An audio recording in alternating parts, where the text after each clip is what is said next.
하나님의 공의 아래 머물라 라는 제목으로 하나님 말씀 선포하고 있습니다. 애덤 스미스가 이런 말을 했습니다. 국가가 시장에 간섭하지 아니하는 자유방임 경제에서는 보이지 않는 손이 작동한다고 했어요. 수요와 물건을 찾으려고 하는 그 수요자들 있죠. 소비자들과 물건을 대려고 하는 공급자들이 있잖아요. 이 두 수요와 공급이 만나서 가격을 형성하게 된다는 거예요. 이게 보이지 않는 손이라고 했어요.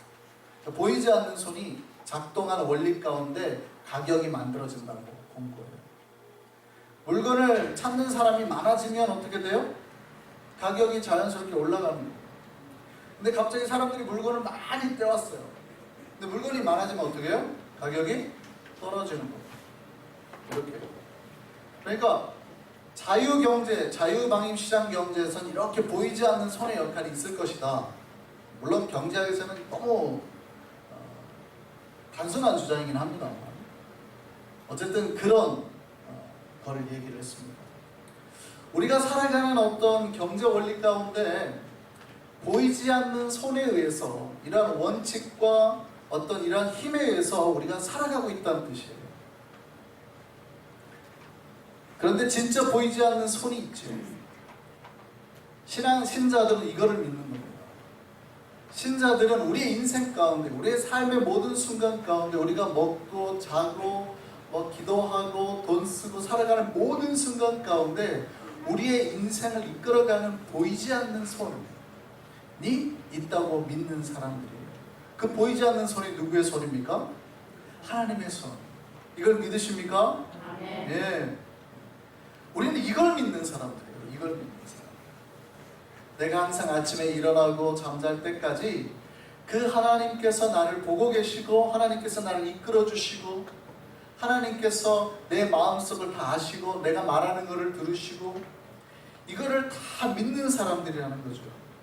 우리 인생 가운데 보이지 않는 하나님의 그 도움의 손길이 믿어지지 않으면 신자들은요 말씀대로 살지 않습니다. 하나님의 말씀대로 절대 살지 않습니다. 억울한 일을 당할 때 우리가 그걸 어떻게 견뎌요? 여러분, 하나님께서 그래도 내 돈 떼먹은 저 사람, 내 이 억울한 거 이거 다 알아주실 거기 때문에 하나님께서 그 문제 해결해 주실 것을 믿기 때문에 견디는 거예요. 만일 그거를 믿지 않으면 어떻게 해요? 내 손으로 가서 복수를 해야죠. 하나님께서 내 억울한 거 갚아주실 거라고 믿지 않으면, 하나님께서 내 인생 가운데 역사한다고 믿지 않으면 내가 가서 갚아버려야죠. 내가 해버려야죠. 나를 억울하게 이렇게 만든 가만 안 둬야죠.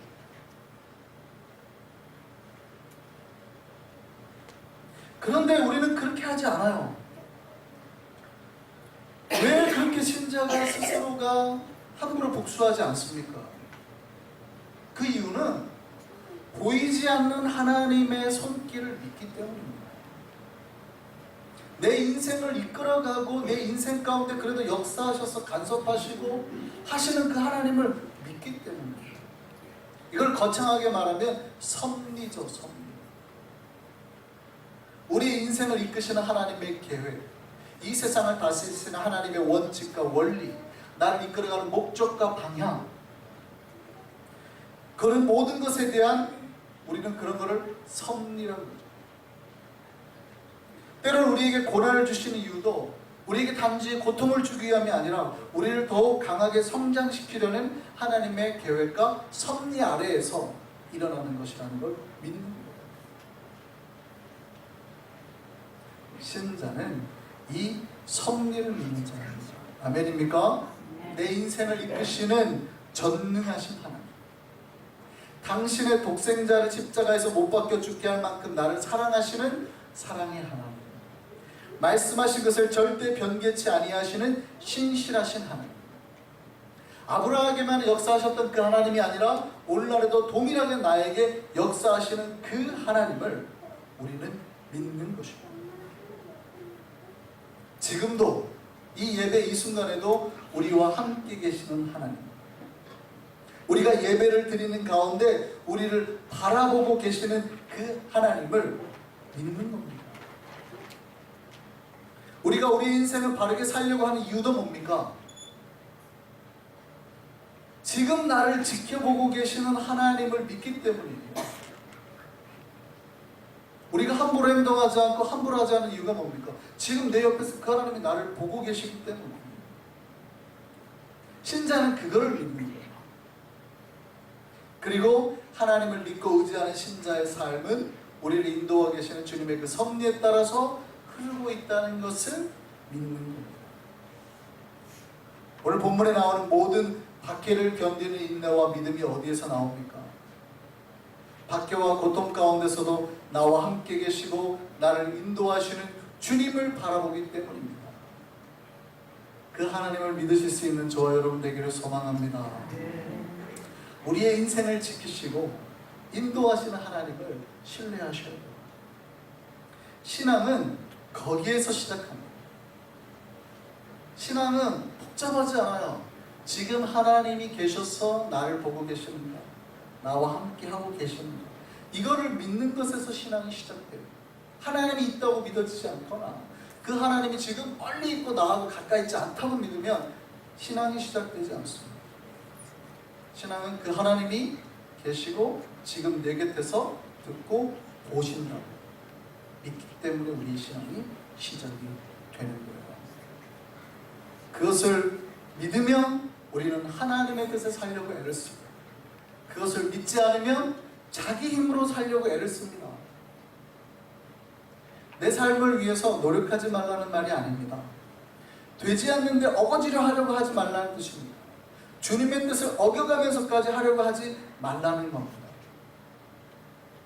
화나니까 가서 막 나에게 내 재산을 뺏어간 저 사람들 가가지고 그냥 막 어거지로 하려고 하지 말라는 겁니다. 넘어지는 거예요.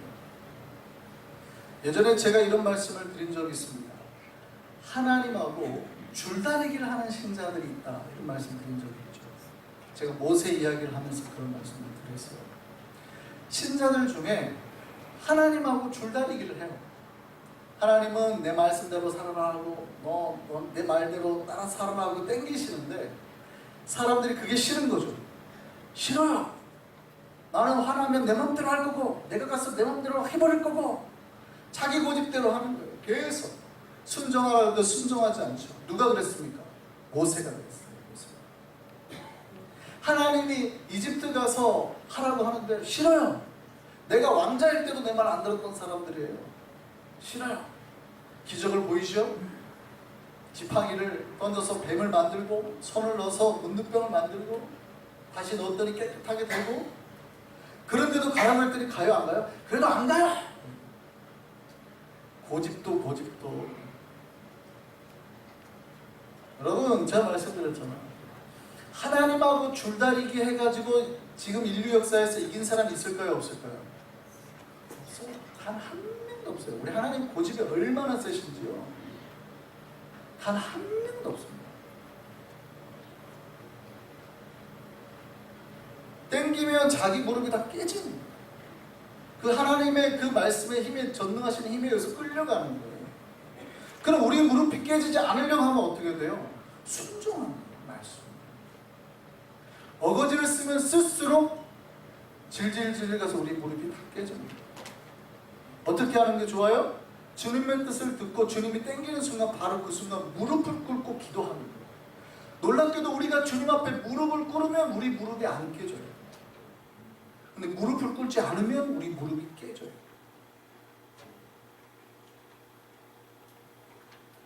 우리 인생 가운데 우리를 이끄시는 하나님의 뜻과 하나님의 그 섭리를 믿으시기를 소망합니다. 그리고 그것에 순종하며 따라가는 저와 여러분 되기를 바랍니다. 여러분 삶에 억울한 일이 있고 힘든 일이 있을 때 여러분 너무 힘들어서 스스로 복수를 하고 싶은 일이 있을지도 몰라요. 근데 복수는 뭐라고 제가 말씀드렸어요? 하나님 거라고 말씀드렸죠. 그 하나님께 맡겨야 됩니다. 오늘 본문 6절에서 9절 한번 보시면 이런 말이 나와요. 하나님께서 우리가 주시는 환난과 박해를 다 우리가 이겨내야 돼. 우리 인생에 그게 없다고 말하진 않죠. 이겨내야 돼요. 이겨내는데, 그러면 신자들에게 환난을 주거나 고통을 주거나 아픔을 준 사람은 하나님이 어떻게 하시는 거예요? 당신께서 갚으시는 거예요. 신자를 환난으로 이끌고 환난받게 하는 자에게 하나님께서 환난으로 갚으시고, 고통을 당하는 신자는 반대로 안식으로 갚아주겠다는 거예요. 그리고 하나님 뭐라고 그러냐면 이게 하나님의 공이다. 그리고 마지막 심판날 주님께서 천사들과 오셔서 주의 뜻에 복종하지 않는 자에게 형벌로 갚아줄 거예요. 이거를 믿으라는 거예요. 오늘 데살로니가후서 1장 6절에서 9절 말씀을 표준세 번역으로 한번 같이 읽겠습니다. 같이 읽겠습니다. 하나님은 공의를 베푸십니다. 여러분을 괴롭히는 자들에게는 괴로움으로 갚아주시고, 괴로움을 받는 여러분에게는 우리와 함께 안식으로 갚아주십니다. 이 일은 주 예수께서 자기의 권능 있는 천사들과 함께 하늘로부터 불꽃에 쌓여 나타나셔서 하나님을 알지 못하는 자들과 우리 주 예수의 복음에 순종하지 않는 자들을 처벌하실 때 일어날 것입니다. 여기까지만 읽으시죠. 하나님께서는 우리가 그러면은 억울하고 고통 가운데 힘들고 마음이 들리고 있을 때 그냥 우리를 버려두시냐? 그렇지 않고 우리 대신에 가서 갚아주시고, 우리는 어떻게 해요? 당신의 안식으로 땡기시는 거예요. 당신의 안식터로 우리를 당겨서 주님 안에서 은혜와 평강을 누리게 하신다는 거예요. 이게 주님의 섭리입니다. 우리를 보호하시고 지키시고 우리를 영원한 땅으로 인도하시고 우리와 함께 하시는 하나님, 실제로 역사하셔서 우리에게 그렇게 능력으로 나타나시는 하나님. 그래서 복수는 누구 거예요? 하나님 거예요. 그 하나님께 맡기셔야 돼요. 그럼 우리가 해야 될 건 뭐예요? 말씀에 순종하기 위해서 노력하는 것뿐입니다. 그것 때문에 막 고통스러워하고 힘들어하고 막 이렇게 하는 게 아니라 우리는 더욱 하나님을 만나고 하나님을 만나서 깊은 세계에 들어가고 하나님의 은혜를 경험하고 평강을 경험하고 그거에만 관심을 둬야 돼요. 고통을 당하고 힘들고 어려운 일에 자꾸 신경을 쓰면 그거에 마음을 뺏기고 절대 주님의 깊은 세계를 못 경험하게 돼요. 두려워하게 되는 거죠. 하나님을 믿고 따라가고 섭리 가운데 있으면서도 질질질 끌려가는 거예요. 불안하면서 예수를 믿는 거예요. 우리는 온전히 하나님의 그 섭리를 믿고 하나님만 더 깊이 만나는 거에 관심을 가지고 살아가기를 소망합니다. 내 삶에 배고픈 일이 있어요. 내 삶에 아픈 일이 있어요. 그것에 마음을 두면 자꾸 원망이 나요. 하나님 왜 나를 이렇게 배고프게 하시나? 왜 나를 이렇게 아프게 하시나? 그러니까 하나님을 따라가긴 하는데 마음문을 닫고 하나님하고 깊은 교제는 하지 못하고 하나님 앞에 원망하면서 가는 거예요. 왜 나를 이렇게 힘든 세상에 버려두셨어요? 그래서 주께서 부르시는 음성에, 주님께서 나를 불러서 나와 함께 푸른 초장에서 쉬자, 내가 가는 길을 가자 하는 음성에, 그 음성이 절대 나에게 좋게 안 들리는 거예요. 힘들게는 가요. 예수를 믿고 가는데 힘들게는 가는데 그게 다 힘들어서 따라가기만 하는 겁니다. 우리는 오직 하나님의 섭리를 믿고 하나님과 더욱 깊이 친밀하게 하는 데만 관심을 두기를 소망하기를 바랍니다. 하나님을 가까이 하는 것에만 관심을 두기를 바랍니다. 여러분이 하나님을 가까이 하는지 아닌지 알 수 있는 방법이 있어요. 하나님을 가까이 하는 자는요, 무의식적으로 마음을 여는 행동을 합니다. 심리학적 용어 중에 파밍이라고 있어요. 파밍이 이제 우리가 팜추리에 쓰는 그 팜인데 손바닥이라는 뜻도 있잖아요. 그냥 남녀가 아니면 어떤 사람이 이렇게 대화를 할 때 보통 손등이 다 이렇게 테이블 위에 올라오면 이렇게 있죠. 심리학적 용어로, 심리학적으로는 저 사람이 나를 경계한다는 뜻이에요. 보통은 다 이렇게 있고 손등이 올라가요. 이렇게 있는 사람 별로 없잖아요. 서로 대화하는데 처음부터 손바닥을 내밀고 있는 사람 별로 없죠. 대부분 손등을 보이고 있는 거죠. 근데 남녀가 데이트를 할 때 저 사람이 나에게 마음이 있나 없나를 딱 알 수 있는 방법이 있대요. 점점 저 사람이 나와 가까이 있고 친밀해지는 순간 자기도 모르게 손바닥 안쪽을 보이는 행위, 손목 안쪽을 보이는 행위를 한다는 거예요. 이게 심리학적 용어로 파밍이에요. 그러니까 친밀해지고 있다는 뜻이죠. 마음문을 여는 거죠. 그러니까 알게 모르게 자꾸 손이 이렇게 드러나고 손이 나타나고 이렇게 되는 거예요. 이게 자기의 내면의 은밀한 세계를 자기도 모르게 오픈하는 거예요. 여러분, 우리가 주님을 친밀하게 만나고 있다면 이 파밍이 자연스럽게 우리 안에서 발생이 되어야 된다는 거예요. 무슨 얘기냐면 여러분이 지금 주님 앞에서 여러분의 내면 세계를 감추고 있냐? 그렇지 않아요. 진짜 하나님 내가 힘들어요, 하나님 내가 아파요 하고 주님 앞에 이걸 다 보이고 나아가고 있는가? 기도하고 있는가?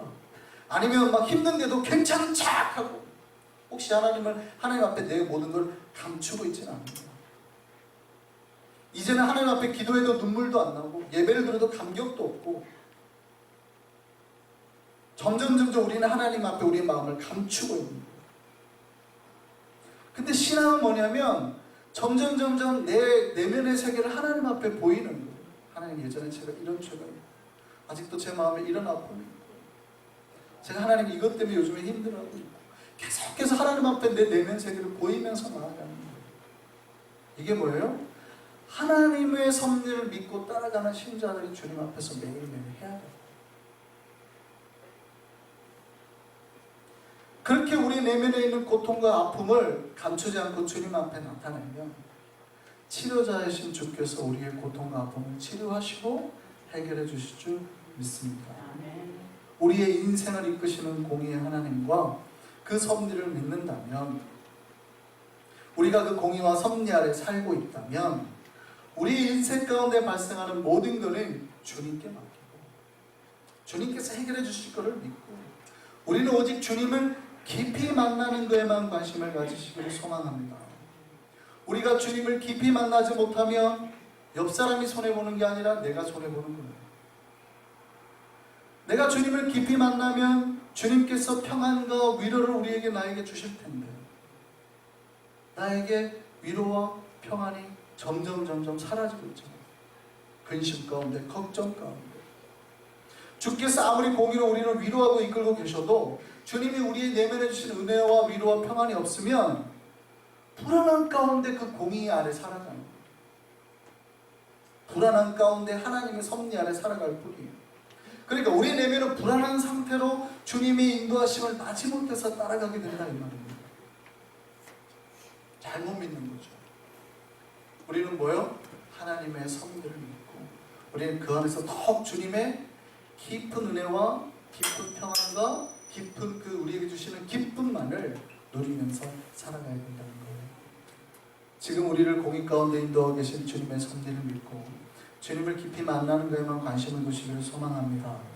그 가운데서 삶의 어떤 고통과 어려움 속에서도 평안과 은혜를 놓치지 않고 주님 앞에 바로 서며 나아갈 수 있는 저와 우리 한성의 백성들 되기를 소망합니다.